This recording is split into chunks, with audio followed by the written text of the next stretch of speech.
Terima kasih Anda masih bersama Azul Corner. Kita masih bersama Pak Kardaya, Ketua Komisi 7 DPR RI. Bapak kan pernah lama bekerja di Pertamina, Pak, meskipun Bapak bilang tadi di industri hulu, tapi pasti tahu dan mengamati begitu. Iya. Kalau dari pengamatan Bapak berdasarkan pengalaman ketika itu, apakah Petral memang ketika itu harus dibubarkan?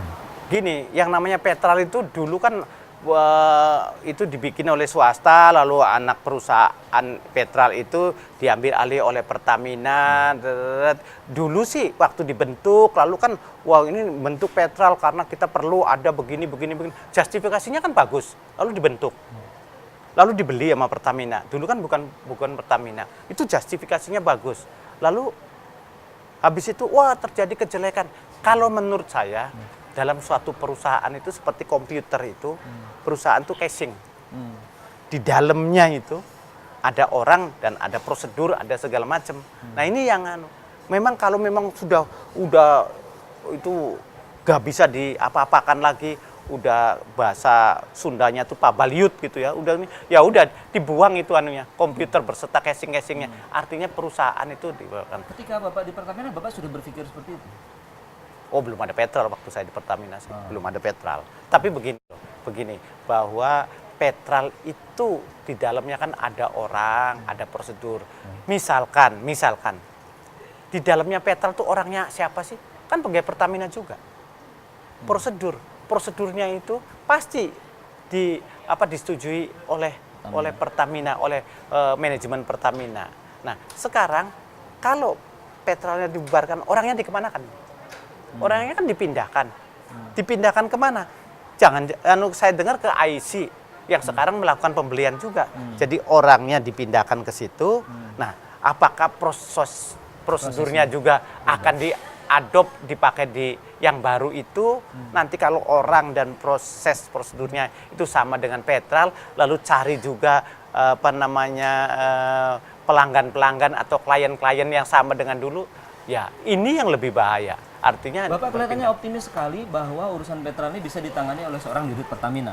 Ya. Tapi ada kenyataan bahwa orang seperti Dahlan Iskan, itu Menteri BUMN, mau membubarkan Petral, tapi dalam 1-2 hari hilang lagi pernyataan itu.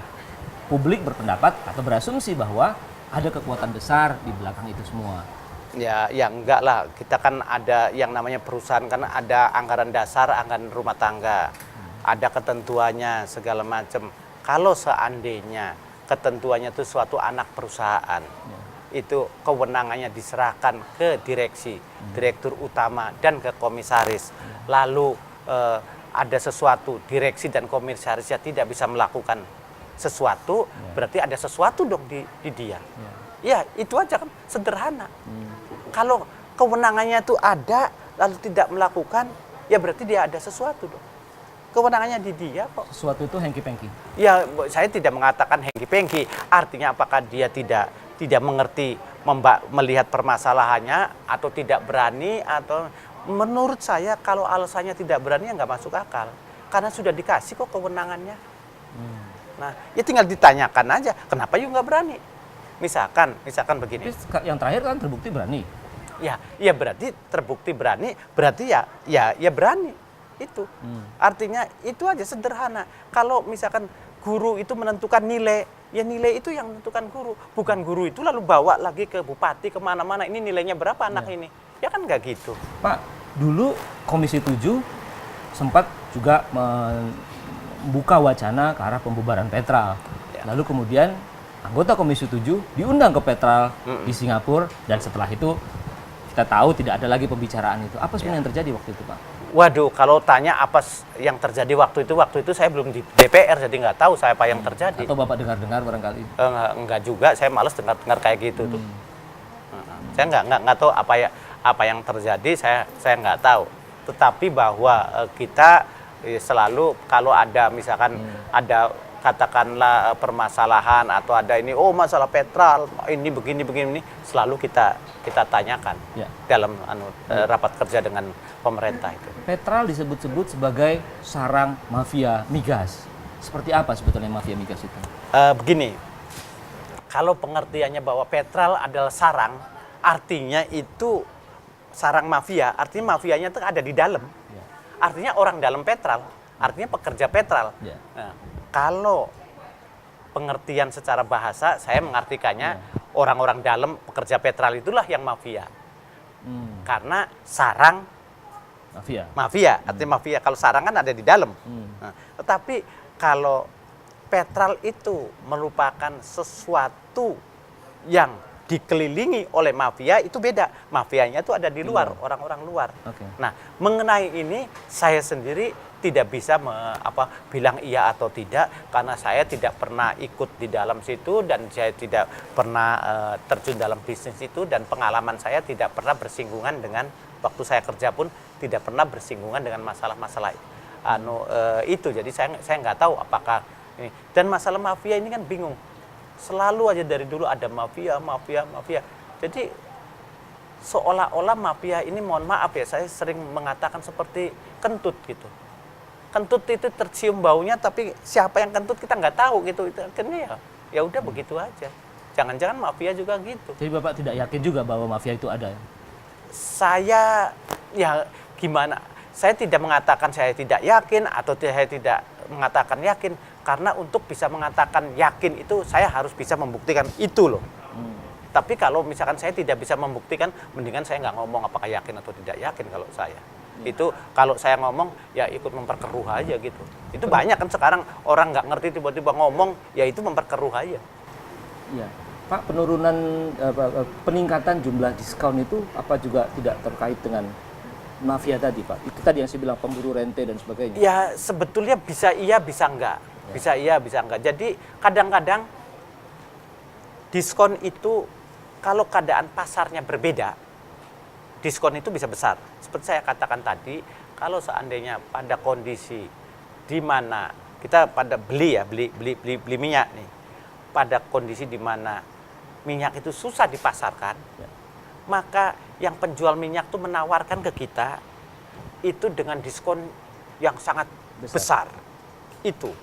Nah, pada keadaan di mana dia itu pasarnya lagi ketat, diskonnya kecil. Kadang-kadang tidak ada diskon.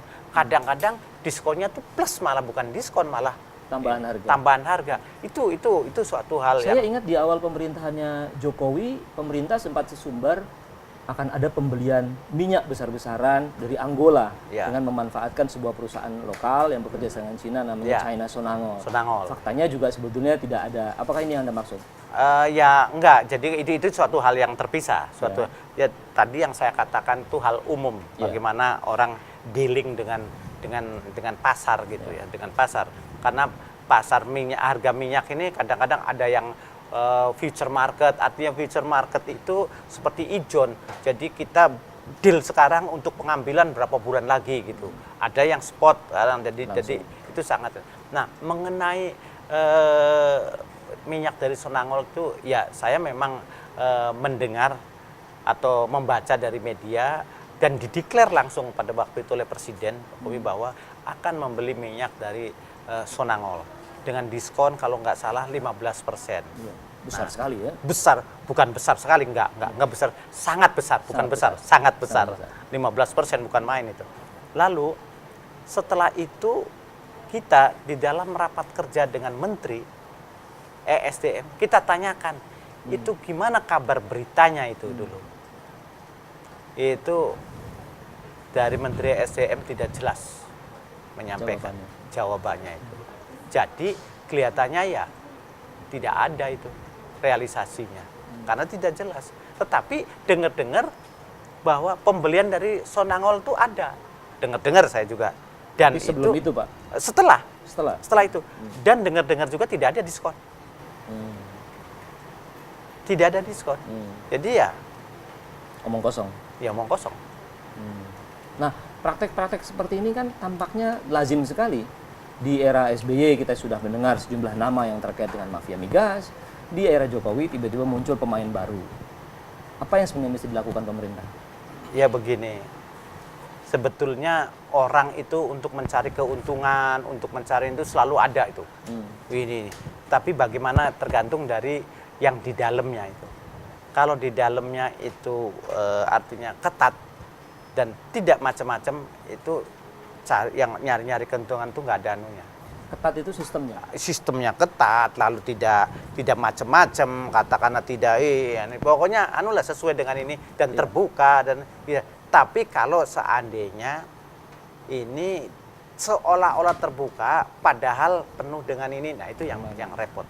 Nah itu jadi caranya gimana? Tidak ada rumusnya, tapi penuh dari nawaitu, dari niatan.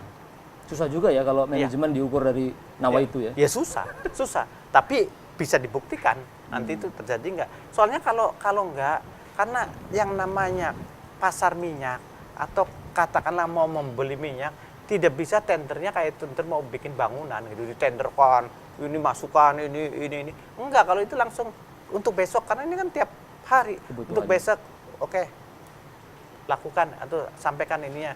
Segini, gini, blok pakai fax saja, lalu dilihat ini mana yang, oke tunjukin, itu yang, jadi sekali lagi, yang paling penting niatan. Pak, banyak orang mengaitkan antara bisnis minyak dan Petral dan Pertamina ini dengan pembiayaan partai politik, sehingga setiap kali menjelang pemilu biasanya ada gerusa-gerusu seperti ini. Apa pendapat Bapak? Saya dari partai politik, partai saya Gerindra. Jelas dari Gerindra sih tidak terlibat masalah itu. Kalau apakah dari partai lain atau dengan ini lain, saya tidak bisa mengomentari itu. Tetapi dari Gerindra, dari partai saya tidak ada. Tidak ada dan tidak bersinggungan dengan itu. Dan tidak cawe-cawe. Itu. Tapi kalau partai lain, saya nggak bisa ngomong iya tahu-tahu tidak, ngomong tidak tahu-tahu iya. Kan? Mungkin karena Gerindra juga belum pernah berkuasa ya Pak? Ya. Pertama belum pernah berkuasa dan tidak ada niatan. Nah, niatan itu penting. Gerindra tidak pernah berkuasa sampai saat ini dan tidak ada niatan. Kalau nanti berkuasa pun tidak ada niatan kita. Baik, terima kasih Pak Ardo. Demikian perbincangan kita dalam Azul Corner. Terima kasih atas perhatian Anda. Sampai berjumpa dalam Azul Corner edisi mendatang. Terima kasih.